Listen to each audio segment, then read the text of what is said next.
Hi, and welcome to this week's Thursday Thoughts. I'm Sarah Hammerker, and I'm glad you joined me. Today I wanted just to reflect on something that happened many years ago when my children were smaller. I think they were all in elementary school at the time. And we went to an estate sale, similar to a garage sale, except it's usually in someone's house. So I had all four kids with me. We went to a bunch of garage sales, yard sales, which we love. Then we stopped at this estate sale. But before we could even enter, someone running the sale barred our entrance. Apparently, children weren't welcome in the house, probably because too many kids these days run wild throughout public places, smashing into things and people with abandon. Now, my kids were really disappointed. They were confused because I have trained them and they learned how to behave in public.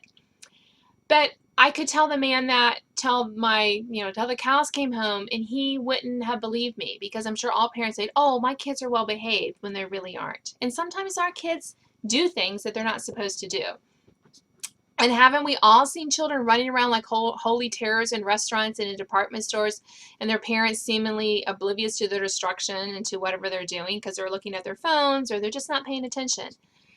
But knowing what our child is doing at any particular moment is part of a parent's job. Yes, we can't watch our kids 24/7, but when we're in public places, our antenna should be up and we should be attuned enough to our children's behavior that we can step in fairly quickly when there's a problem. We pad our children within an inch of their lives to ride bikes and scooters, yet we often fail to equip them with the proper training to go out in public. Common courtesy, I think, demands that we as a collective society learn to curb our children in public and private, but that's a topic for another Thursday Thought. It doesn't take much to show a child how to behave and then to follow up misbehaviors with proper consequences. But some parents seem to think it's not their job to do that training or to even pay close attention to their kids in a public setting.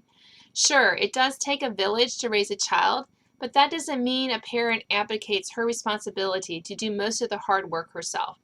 It's not a totally thankless role, but it's one that often gets overlooked in today's busyness. So please don't neglect this important part of raising kids. Help your children to know how to behave in public.